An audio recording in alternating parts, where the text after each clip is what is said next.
नमो बुद्धाय, नमो धम्माय, नमो संघाय।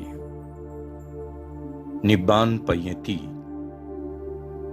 अर्थात यह आदर्श बौद्ध महिलाएं और उनका त्याग समर्पण, इसकी चर्चा हम कर रहे हैं। निब्बान पयति यानी collective force of the Buddhist women's. जितनी सारी बौद्ध महिलाएं बुद्ध काल में अपना त्याग और समर्पण देकर महान धम्म की स्थापना में उनका योगदान मिला, आर्य और श्रेष्ठ रूप से बौद्ध महिलाओं में सुपरिचित और प्रख्यात महान बौद्ध भिक्खुनी नंदा, इस महान बौद्ध महिला के बारे में हम लोग आज चर्चा करेंगे।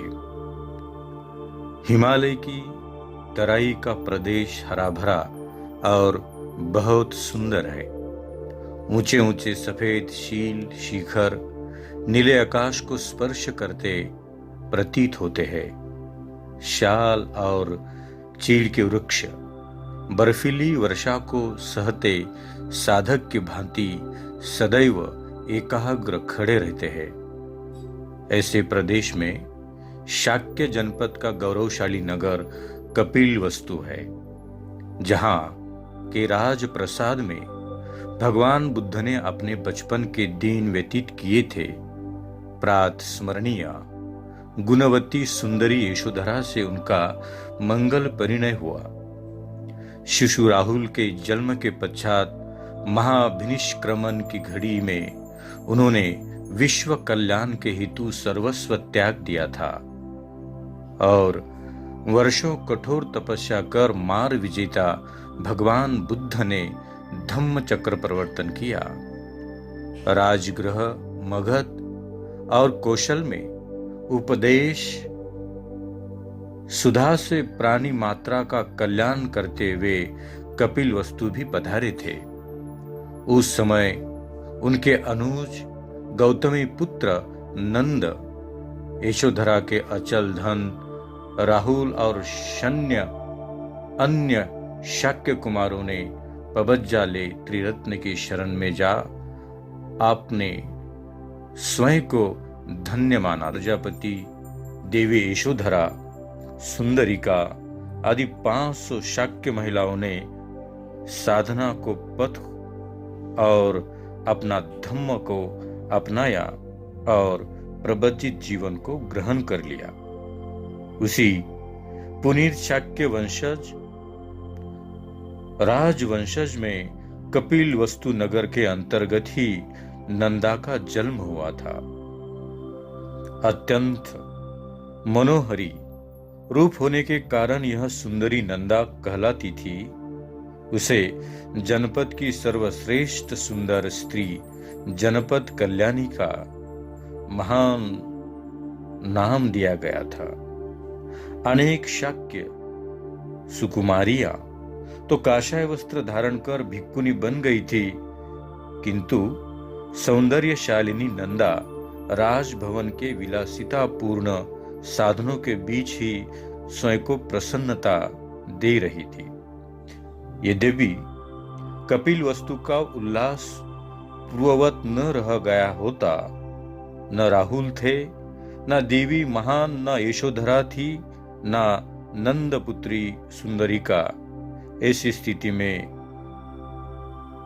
नीरवता को कुछ भूलने के उद्देश्य रूपवती नंदा वातायन के समीप खड़ी बादलों के साथ चंद्र की मनोरम क्रीड़ा निहार रही थी। उसके कोमल करों की हरीक जटिल कंकन की नखों पर रश्मियों का नृत्य हो रहा था। उर्मिल केश राशि में गुथी गई जूही की कलियां सौरभ बिखरे रही थी। मणि दीप का आभा वातावरण को गंभीर बना रही थी, किंतु नंदा का हृदय रह रह कर विचलित सा हो रहा था। अचानक ही क्षितिज से उठते एक धवल श्यामल बादल ने चांद को छिपा लिया। किरणों का नृत्य बंद हो गया। समीप के जलाशय से विरह व्यथित चकवी प्रिय के वियोग में चीख उठी। उसे सुन नंदा भी सिहर गई। जूही की कलियां बिखर गई। नंदा ने एक दीर्घ श्वास ली, जैसे उसका व्यथा अंधकार में गहन हो गई। उसने सोचा, चकवी तो एक प्रिय की याद में कितने अनमनी हो रही है, किंतु मैं, मेरे सभी प्रिय जन वैभव की अपेक्षा त्यागमय जीवन का श्रेष्ठ समझकर भगवान की शरण में जा चुके हैं। क्या प्रियजनों के स्नेह से ये साधना मूल्यवान है? उसके अंतर मन की ध्वनि थी। नहीं, नंदा ने निश्चय कर लिया, वह भी प्रात सब कुछ त्याग कर पबज्जा ग्रहण कर लेगी। सुंदरी नंदा अपने निश्चय के अनुसार भिक्खुनी संघ में जा पबज्जित हो गई, किंतु रूप का गर्व उसमें प्रभुवत ही मौजूद था। प्रियजनों के समीप रहने की उसकी इच्छा पूर्ण हो चुकी थी। अंततः तथागत के उपदेश सुनने के लिए वह नहीं जाती थी। उसे यह भय भी था कि शास्ता की उसके रूप के प्रति दोष न बताए, क्योंकि वे रूप गर्व का तिरस्कार करते हैं। किंतु महाकारुणिक की करुणा से वह दूर न रह सकी। उन्होंने उसे ज्ञान प्राप्ति की अधिकारिणी समझा और भिक्खुनी संघ की प्रधान भिक्खुनी महाप्रजापति गौतमी को आदेश दिया कि समस्त भिक्खुनियां उपदेश सुनने आए। सभी क्रम से तथागत के पास मंगलमय उपदेश सुनने गई, किंतु रूप रानी नंदा ने एक भिक्खुनी को अपना प्रतिनिधि बनाकर उपदेश सुनने के लिए भेजा। तथागत को उसके अज्ञान पर दया आ गई। उन्होंने पुनश्च आदेश दिया, कोई भिक्खुनी अपनी प्रतिनिधि न भेजे। बाध्य हो नंदा महाकारुणिक के सम्मुख गई। शास्ता ने अपने सूक्ष्म प्रज्ञा बल से वहां से उसे एक अति सुंदर स्त्री के दर्शन कराए, जो धीरे धीरे प्रौढ़ हो गई। फिर जरा बुढ़ापा ने उसे शिथिल कर दिया। सौंदर्य चला गया, केश सफेद हो गए और कमर झुक गई। फिर वह अदृश्य हो गई। नंदा ने चौंक कर देखा, फिर समझा रूप की अनित्यता, जीवन की नश्वरता को। यह सिहर उठी, उसका हृदय कांप उठा और वह अपनी भूल जान गई। उसका चित्त संसार से विरक्त हो गया और वह भगवान के चरणों में श्रद्धान्वित हो गई। दुख का साक्षात्कार करते हुए भगवान तथागत ने उसे उपदेश दिया। नंदा सुनिश्चित, नंदा अशुचि और व्याधि के समूह शरीर को देख समाधि में स्थित हो।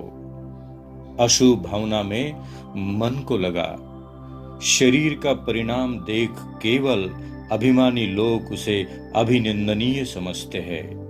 नंदा रात दिन अंतर्मुख हो, काया का पर्यवेक्षण करके ही तू अपने ज्ञान की साह्यता से सौंदर्य मोह से विमुक्त हो। सत्य को देख और निश्चित रूप से तुम सत्य को देखोगे। तथागत के अमृतमय उपदेश को सुनकर वह सच्ची साधिका बन गई और ज्ञान प्राप्ति के पुण्य अवसर पर गाथा के स्वर में उसने कहा, मैंने शास्ता के उपदेश का अंतर्मन से मनन किया। काया का यथार्थ स्वरूप बाहर भीतर से देख लिया। तब इस देह से मुझे निर्वेद हुआ। वह धन्य थी जिसे अनुपम शांति की प्राप्ति हुई। महाकरुण की दिव्य वाणी को सुनने का उसे गौरव प्राप्त हुआ और धीरी गाथा में आज भी उसे ज्ञान एवं यश के प्रतीक बने हुए सभी संसार दिखता है, सभी संसार दिखता है। साधु साधु साधु।